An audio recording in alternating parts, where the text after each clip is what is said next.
Hey everyone, it's your boy Donnelly, and I am back coming at you from 2,100 feet above the lake. Yes, it's a new year and a new age. So it's time to go into it with some gratitude and having more of a neutral mindset. If anything, kind of aiming just more slightly towards the positive side.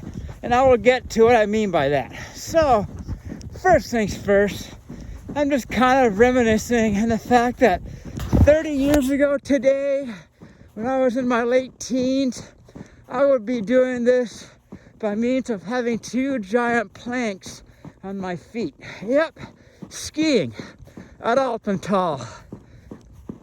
10 years later, I would find myself back once again trying to make my way back in the state of Washington, and of course I ended up finding myself skiing back at Alpental. And on days like today, when you have fresh snow, trying to hit those runs and get what I could out of them. So lo and behold, 10 years after that, when I came back from Florida, a couple years after, once again had to get those days at Alpental. Seems like I'm just repeating the cycle, right? Well, no, because it is time to rewrite the script. Now, I know a lot of you may be thinking, how could I be skipping out on something that's so fun, like skiing fresh snow like this? But in actuality, you can have pretty much the same amount of fun when you're jogging down a trail on fresh snow. It may not be ski tracks, but running tracks. So that's one thing I am really showing a lot of gratitude for, is the fact that I've got the health and ability to be able to come up here. I've got easy access to doing this trail. And some of you may be wondering, well, doesn't it get boring doing the same thing over and over? Well, boredom is actually a state of mind. It doesn't have to be boring if you don't let it become boring. And especially when you've got the seasons up here, every season provides new scenery, new possibilities, and of course, with it being winter time, snow on the ground, which makes for an interesting walk up, but it can make for a fun trip down. So, another thing I'm thankful for is the opportunity that I'm about to embark on in about a week's time. January 23rd is my onboarding day for my seasonal job that I'll be starting. Yes, it will be the beginning of a new opportunity. So I'm going to go into it, like I mentioned, with a neutral mindset, with kind of more, having more of an optimistic. Now, I don't want to go, so what I mean by having more of a neutral mindset is based on a lot of my past experiences. Whenever I was going on a trip or attending some seminar or whatever it may be, I always went into it like, I'll see how it turns out.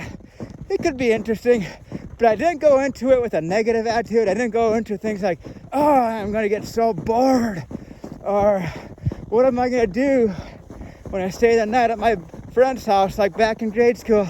There's just going to be nothing to do. But I instead went into it with a neutral mindset, and lo and behold, it would turn out that my experience would be one to remember. I would be like, dang, I had such a great time. I wasn't expecting that. So it turns out that when you have more of a neutral mindset and not so negative, you're not setting yourself up for potential failure. But if you do have a much more pleasant outcome overall, then it makes the experience that much more pleasant, and the memories even that much more pleasant themselves. So that's what I mean by trying to go into things with a neutral mindset. So I'm going to go into this new job opportunity thinking, okay, we'll see how it goes, but who knows what can happen. And by the end of the season, I may be thinking, dang, that was a lot of fun. I got to get some more skills, and it's looking like I can come back next year.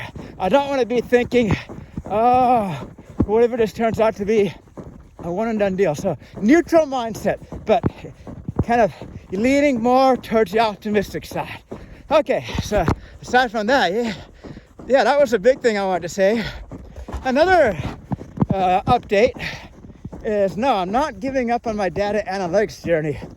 However, I know I did get a comment saying, oh, why don't I pursue the Google Data Analytics certificate?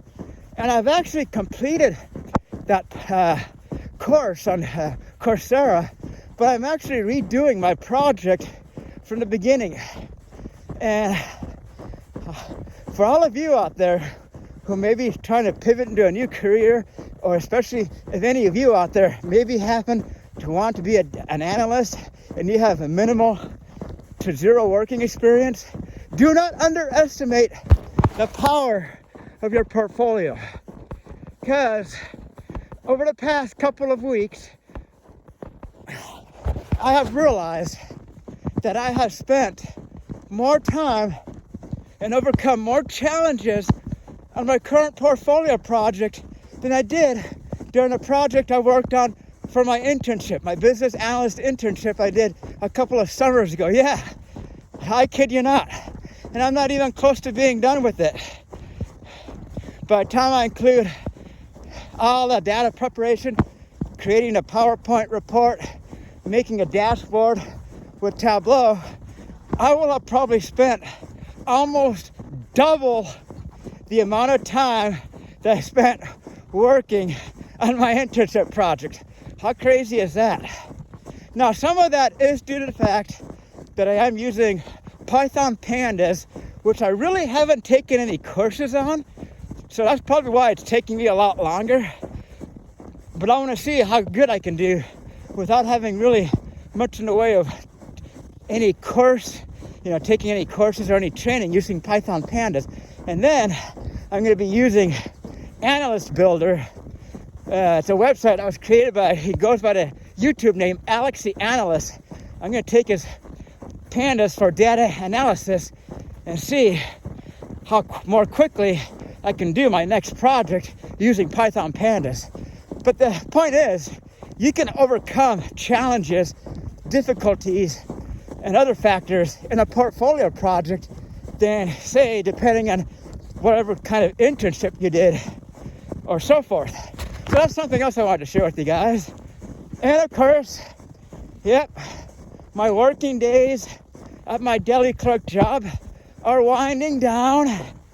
It will be the long goodbye to customer service, food service work.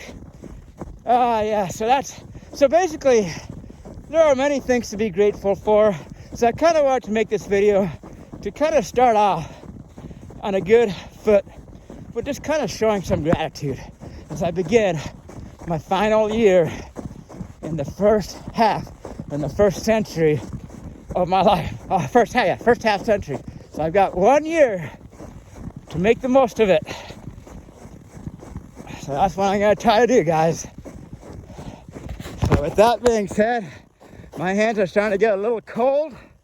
Oh, and another thing. Yeah, some advice from some of my viewers is I've ordered some t-shirts, yes, some moisture wicking t-shirts, so that when I'm up here on the trail on a warmer day, I don't look so like cringy looking. Because I know I've gotten a few comments about those tank tops. I know even some of you mentioned that a permanent retirement of those things was in order. And so that's what I'm going to be working on too.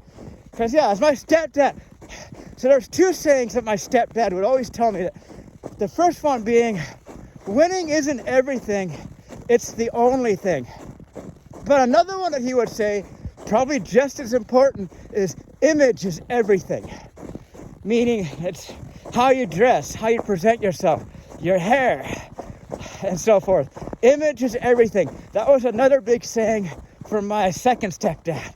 So he was successful in his life, so a lot of the things that he preached, are pretty accurate. So I would have to say that's a good one to follow. I'm sure if my second stepdad saw me running in those tank tops, he'd be like, "Oh, what the hell are you doing, Mac? Put on a dang shirt." Okay, well, I think that's gonna do it for now, guys. Hands are getting cold. Time to put on those gloves and make my way back down. So here's to 2024 and a good 49th year of existence. All right, everyone, take care. See ya.